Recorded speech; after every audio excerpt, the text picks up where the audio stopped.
Коли ми думаємо про кінець епохи Дикого Заходу, то уявляємо шерифів, стрілянину і залізницю, а потім щось сталося і усе це чомусь зникло. Насправді, справжнім убивцею цього світу став звичайний колючий дріт із залізними шипами, який фермери купували на вагу. Його називали мотузкою диявола, і він змінив Америку сильніше, ніж будь-яка зброя. 1862 рік. Президент Лінкольн підписує закон про гомстеди. Один із найамбітніших соціальних експериментів у історії людства. Будь-який громадянин США може отримати 65 гектарів землі на Заході безоплатно. Єдина умова – оселитися і обробляти її 5 років. Мільйони осіб рушили на Захід з мрією про власну ферму. Ірландські іммігранти, звільнені раби, збанкрутілі ремісники зі Сходу, всі вони вбачали в цьому законі шанс почати з нуля, і усі вони наштовхнулися на ту саму проблему, якої ніхто не міг владнати. Велика рівнина – це не ліс і не гори, це безкрає море, трави і жодних природних кордонів.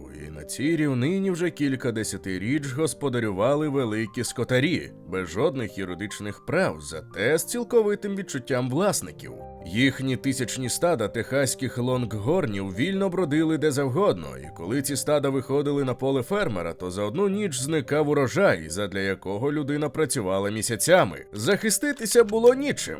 Дерев'яні паркани? Ні, бо на рівнинах деревина коштувала шалених грошей. Її везли за сотні миль залізницею. Побудувати огорожу навколо навіть невеликої ферми означало витратити більше, ніж коштувала сама земля. Кам'яні стіни? Каменю теж майже не було, рівнина на те й рівнина. Живі огорожі стерну? Поки вони виростали до потрібної висоти, минали роки, а молоді пагони худоба просто з'їдала. Звичайний дріт без шипів? Корови масою на півтонни просто налягали і ламали його. Фермери сіяли, інколи збирали врожай і не могли захистити його. Закон формально дав їм землю, проте реально користувався нею хто завгодно.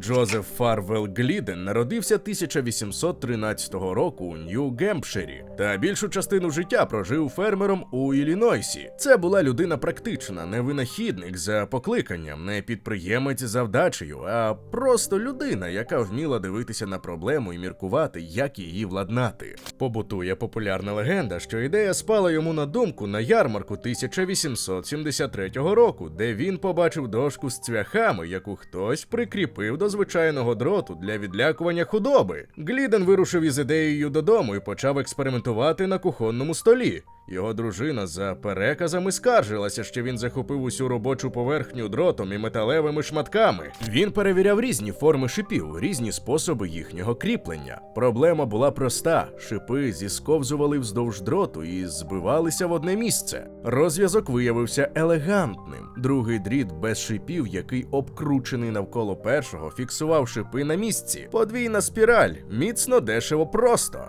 24 листопада 1874 року Джозеф Гліден отримав патент номер 157124. До нього були і інші спроби. Майкл Келлі запатентував свою Вінчестерську огорожу 1868 року. Айзек Елвуд і ще кілька винахідників подали заявки майже водночас з Гліденом. Судові битви за патенти тривали роками. Та саме конструкція Глідена виявилася найміцнішою, найдешевшою у виробництві і найзручнішою для встановлення. У рік патентування було вироблено 51 кілометр дроту, за рік уже тисячі, за 10 років сотні тисяч.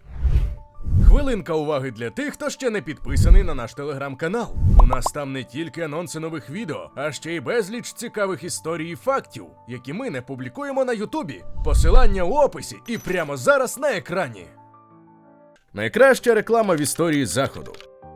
Але спочатку потрібно було переконати техасців, а техасці – люди скептичні. Джон Вотерс Гейтс був продавцем від Бога. Гучним, харизматичним, абсолютно безсоромним у своїх методах. Він отримав права на продаж дроту Глідена в Техасі і придумав демонстрацію, яка стала легендою. На центральній площі Сан-Антоніо він збудував загорожу з колючого дроту і запросив усіх охочих побачити шоу. Його рекламний слоган звучав як поезія прерій. Легший за повітря, міцніший за віскі, дешевший за пил. Публіка сміялася, огорожа видавалась іграшковою, тонкий дріт із маленькими шипами проти техаського лонггорну Лонггорна здавався безглуздям. Але потім до огорожі запустили худобу. Лонггорни підходили до дроту, торкалися шипів, відступали. Підходили знову, відступали знову. Ніхто не пройшов крізь огорожу. Натовп затихнув, а потім почав аплодувати. Замовлення посипалися того таки дня. Гейтс, до речі, згодом заробив на колючому дроті мільйони і отримав прізвисько «Бетмільйон Гейтс» за звичку робити неймовірно великі ставки у покері. Людина знала, як ризикувати. Проте не всі раділи цій революції. Для значних скотарів колючий дріт був оголошенням війни. Роками вони безоплатно використовували відкриті пасовища і водопої. Тепер фермери починали огорожувати землю, відрізаючи доступ до води і трави. Певні великі ранчо обгородили навіть громадські дороги і річки, фактично приватизувавши їх. Відповідь не забарилася. Щоночі з'являлися озброєні банди з кусачками. За одну ніч могли зрізати кілометри щойно встановленої огорожі. На стовпах залишали записки, часто з малюнком труни і підписом «Відбудуй і ляжеш у неї». Війни за огорожі, так це називали газети, охопили Техас, Колорадо, Канзас і Небраску між 1883 і 1886 роками. Це не була метафора. Люди гинули, ферми горіли, худобу вбивали просто в загорожах, цілі округи ділилися на два табори – за і проти колючого дроту, і сусідська ворожнеча тривала роками. Техаський законодавчий орган зібрався на екстрене засідання. 1884 року різання огорожі було оголошено тяжким злочином, до 2 років тюрми і штраф $200. А це була надзвичайно серйозна сума на ті часи. Насильство поступово пішло на спад, але образи залишилися на десятиліття. Кінець ковбоїв.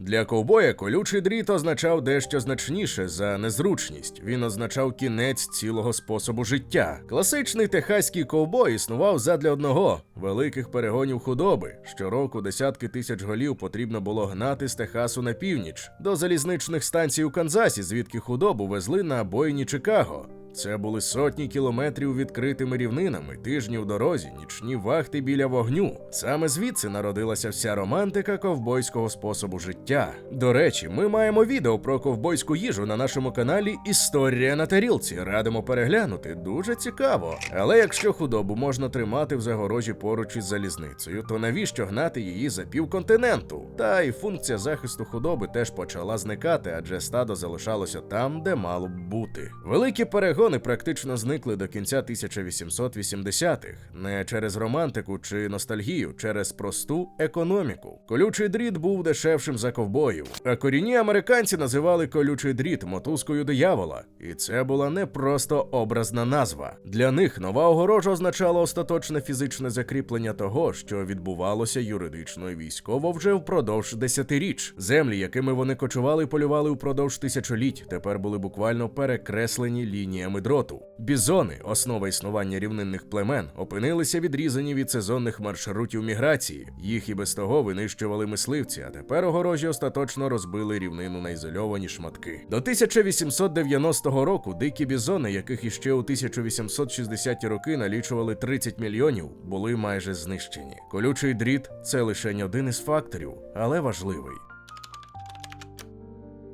Дикий Захід виявився тільки першою жертвою мотузки диявола. Під час Англо-Бурської війни 1899-1902 років британські війська вперше масово застосували колючий дріт для нової мети – огородження концентраційних таборів, де утримували бурських жінок і дітей. Дріт, який мав захищати фермерські поля, став інструментом масового ув'язнення мирного населення. А потім настала Перша світова. Сотні тисяч кілометрів колючого дроту перетворили Західний фронт на пекло, якого людство не бачило ніколи доти. Між траншей пролягала нейтральна смуга, суцільно покрита колючим дротом. Солдати, які намагалися атакувати, заплутувалися у дроті під кулеметним вогнем і гинули, навіть не діставшись до ворожих позицій. Ціла тактика Першої світової війни будувалася навколо одного запитання – як прорвати дротяні загорожі? Відповідь, до речі, знайшли у формі танка, ще одного винаходу, який змінив світ. Але це вже інша історія. Сьогодні колючий дріт – це така звична частина пейзажу, що ми його не помічаємо. Кілометри огорож уздовж шосе, навколо аеропортів, по периметру військових баз. Він так інтегрувався до нашого світу, що важко уявити час, коли його не існувало. А його не існувало ще 1873 року. Один фермер із Іллінойсу, кухонний стіл, обрізки дроту і проблема, якої ніхто не міг владнати десятки років. Рішення, яке за десятиліття пройшло шлях від картопляного поля до символу найтемніших сторінок 20-го сторіччя. Легший за повітря, міцніший за віскі, дешевший за пил.